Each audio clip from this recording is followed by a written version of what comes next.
কিন্তু ঠিক সেই সময়েই ঘরের ভিতর এক অপার্থিব কণ্ঠস্বর ভেসে এলো, যা কান দিয়ে শোনা যায় না, শুধুই অন্তরাত্মা দিয়ে অনুভব করা যায়।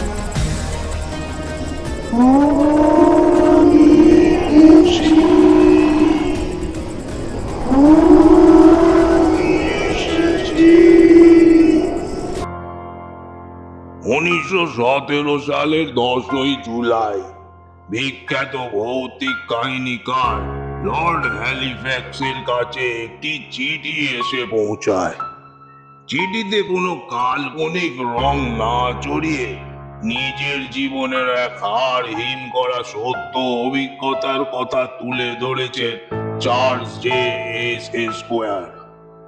এই কাহিনীতে তিনি একটি বাড়ির উল্লেখ করেছেন, তাই তিনি অনুরোধ করেছেন যদি কখনো কোথাও এই কাহিনী প্রকাশিত হয় তখন যেন এই বাড়ির আসল নাম গোপন রাখা হয়। চার্লস বিশ্বাস করতেন প্রত্যক্ষদর্শীর থেকে শোনা ভৌতিক অভিজ্ঞতাই হলো আসল অভিজ্ঞতা, বাকি সবই তো মানুষের জল্পনা কল্পনা মাত্র। আজ আমরা শুনবো চার্লসের সেই হাড়হিম করা সত্য অভিজ্ঞতার কথা।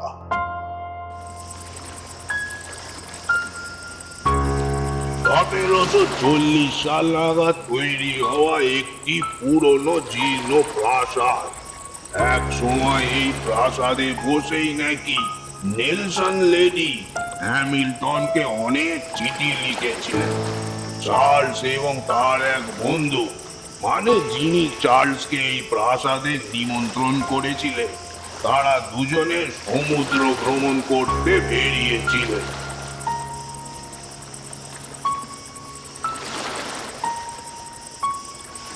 ভ্রমণ শেষে ফিরে এসে তারা দেখলেন নিমন্ত্রণকর্তার আত্মীয় স্বজনে বাড়ি পুরো টইটুম্বর।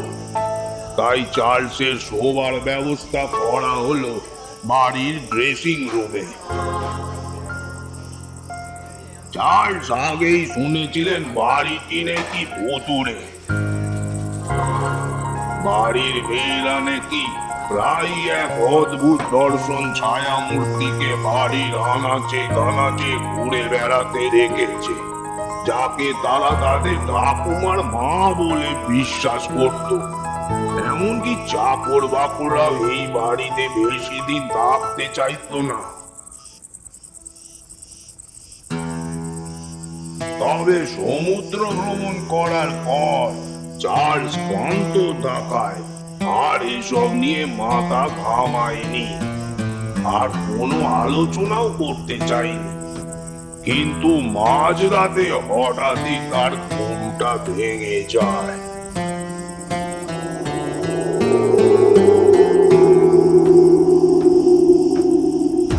সে স্পষ্ট টের পায় এক অপার্থিব ছায়া তাকে চারপাশ থেকে ঘিরে রয়েছে। হঠাৎই বিছানার পাশে আবির্ভূত হলো এক ভয়ঙ্কর ছায়ামূর্তি।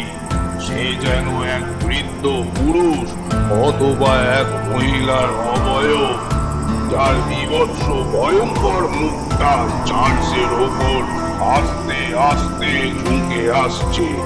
চার্লস কিন্তু সম্পূর্ণ জেগে, কিন্তু সেই মুহূর্তে সে যেন সম্পূর্ণ পঙ্গু হয়ে গেছে। সে তার হাত পা কিছুই নাড়াতে পারছে না, যেন সব কিছুই তার অবশ হয়ে যাচ্ছে। নড়ার শেষ ক্ষমতাটুকুও সে যেন আস্তে আস্তে হারিয়ে ফেলল।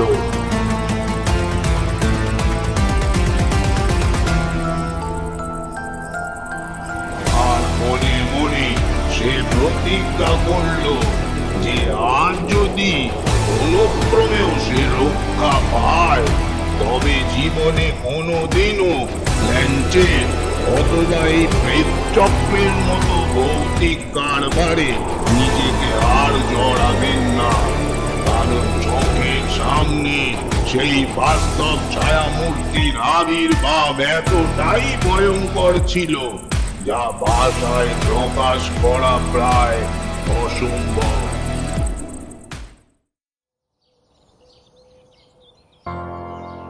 পরদিন সকালে চার্লস তার বন্ধুকে ডেকে গত রাত্রের সমস্ত ঘটনা জানালেন, কিন্তু তার বন্ধু মোটেই অবাক হলেন না। উল্টে স্বাভাবিকভাবেই তাকে বললেন, এই বাড়ির প্রত্যেকেই কোনো না কোনো সময় এই ছায়ামূর্তিকে দেখেছে চার্লস। এটা আমাদের কাছে কিন্তু নতুন কিছুই নয়।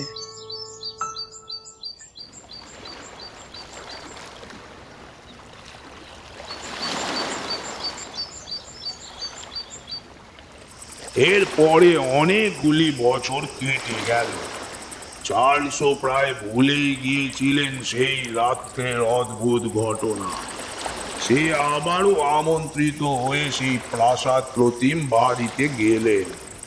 এবারে তার বন্ধু আর চার্লস সেই বাড়িতে একাই ছিলেন।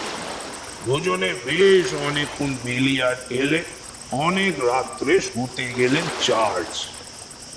তার দাঁতে প্রচন্ড ব্যথা হওয়ায় বিছানায় শুয়ে পড়ার পরও তার এক ফোঁটাও ঘুম আসছিল না।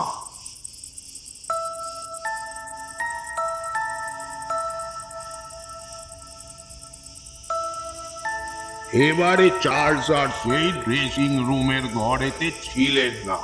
তাকে দেয়া হয়েছিল এই বাড়িরই অন্য অংশের একটি ঘর। এই সময়টা ছিল গরমকালের শুরুর দিক, কিন্তু হঠাৎ করেই চার্লসের শরীরে এক তীব্র শীতের অনুভূতি হতে লাগলো।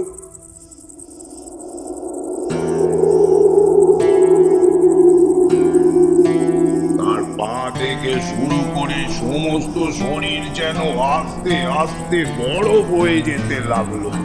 সে অনেক জামা কাপড় গায়ে চাপাতে শুরু করলো, কিন্তু সেই হাড় কাঁপানো ঠান্ডা যেন বাড়তেই থাকলো। চার্লসের মনে হলো তার হৃৎপিণ্ড বুঝি এখনই থমকে যাবে, আর হয়তো হবে তার এক চরম মৃত্যু। এ কি, আমার এত ঠান্ডা লাগছে কেন? এমনটা তো হওয়া উচিত নয়। এই গ্রীষ্মকাল, দাঁতের যন্ত্রণায় এত ঠান্ডা। তবে কি অন্য কোনো শারীরিক অসুস্থতা? আমার কি অন্তিম সময় চলে এসেছে?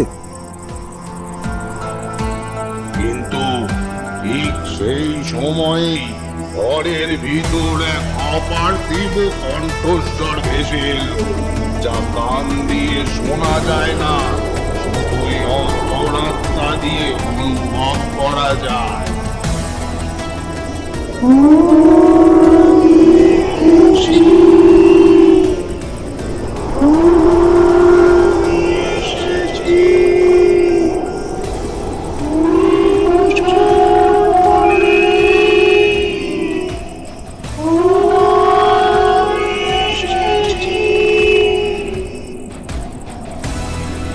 বহু 20 বছর আগের সেই চেনা অনুভূতি চার্লসের মনে আবার জেগে উঠল।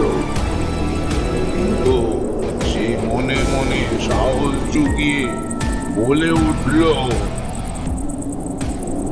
এবার আমাকে পুরো ব্যাপারটা ভালো করে দেখতে হবে, জানতে হবে আগের বার আমি ভুল দেখেছিলাম নাকি সত্যি ভূত বলে কোনো কিছুর অস্তিত্ব আছে। আমি যে জেগে রয়েছি তাতে কোনো সন্দেহ নেই, কারণ স্পষ্ট টের পাচ্ছি প্রচন্ড ঠান্ডা আর আমার দাঁতের এই অসহ্য যন্ত্রণা। অপার্থিব সেই অশরীরী নিঃশব্দ স্বরে আবার চার্লসকে বলল,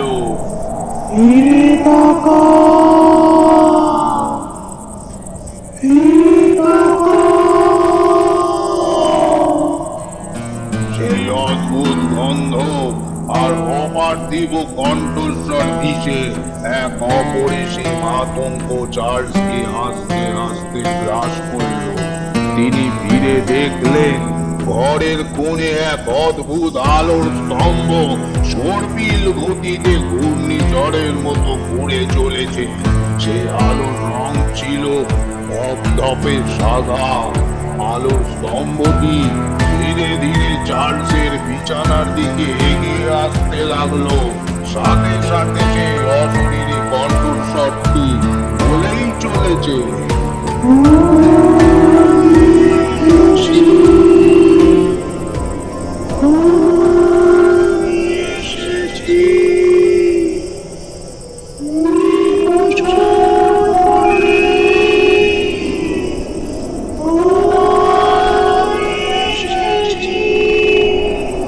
চার্লস দেখলো সে আলোর স্তম্ভটি যতই তার কাছে এগিয়ে আসছে ততই তীব্রতায় সেটি একটি মানুষের আকার নিতে শুরু করেছে।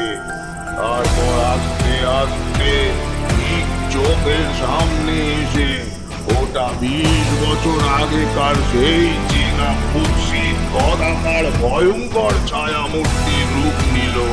চার্লস তীব্র আতঙ্কে চিৎকার করে উঠলেন, কে তুমি? কে ওখানে? কে তুমি? কোনো উত্তর না পেয়ে চার্লস তাড়াতাড়ি করে বিছানার পাশে রাখা দেশলাই দিয়ে একটি লণ্ঠন ধরালেন। আর সাথে সাথেই সেই ভয়ানক কুৎসিত গদাকার ছায়া মূর্তিটি হাওয়ায় বিলীন হয়ে গেল।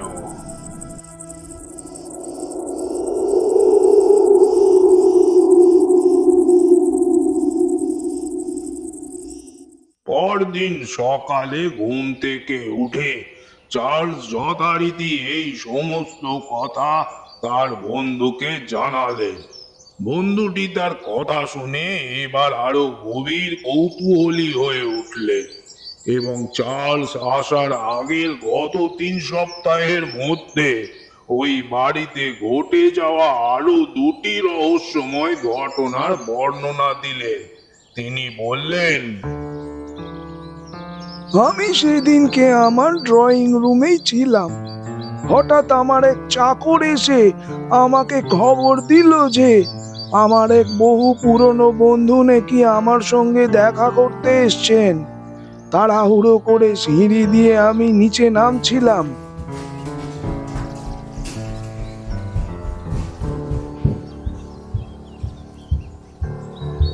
সিঁড়ির প্রথম সারি শেষ করে দ্বিতীয় সারির ধাপে পা দেবার জন্য মাপ নিতেই দেখলাম একটা লোক হঠাৎ প্রচন্ড জোরে সিঁড়ি বেয়ে উপরে উঠে আসছে।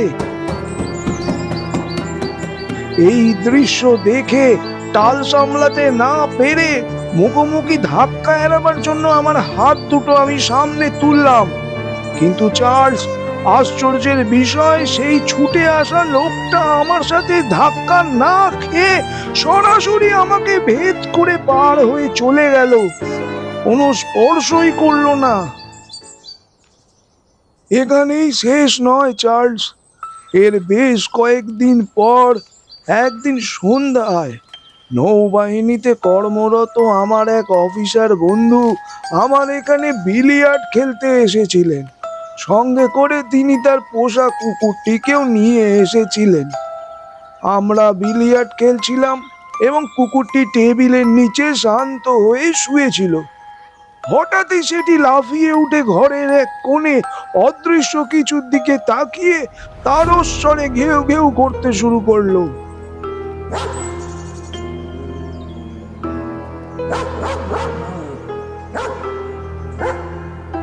চিৎকার করতে করতে কুকুরটার মুখ দিয়ে ফেনা ঝরতে লাগলো। আমরা দেখলাম আস্তে আস্তে তার গায়ের প্রত্যেকটা লোম খাড়া হয়ে উঠলো। ঘরের সেই কোণে লক্ষ্য করে কুকুরটা ভয়ে পিছিয়ে আসতে লাগলো, অথচ আমি, আমার সেই বন্ধু, কিছুই দেখতে পাচ্ছিলাম না। শেষে খুব উত্তেজিত হয়ে কুকুরটি ঘরের সেই কোণায় গিয়ে ঝাঁপিয়ে পড়লো।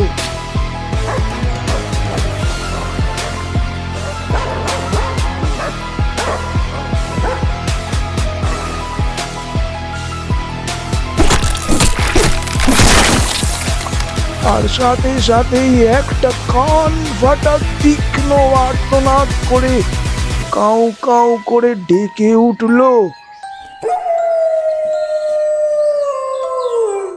অদৃশ্য কেউ যেন ওটাকে এক ভয়ঙ্কর শক্তিতে ঝাঁকুনি দিয়ে মেঝেতে আছাড় মেরে ফেলে দিল।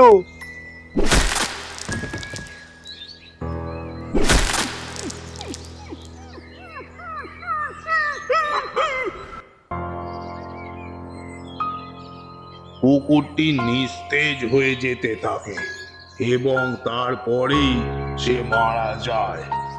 বলা বাহুল্য, তারা দুজনেই এই রহস্যময় কুকুর মৃত্যু এবং ওই অদৃশ্য ব্যক্তি কে ছিলেন এই রহস্যের কোনো সমাধান করতে পারেননি। ইতি চার্লস জে এস স্কোয়ার।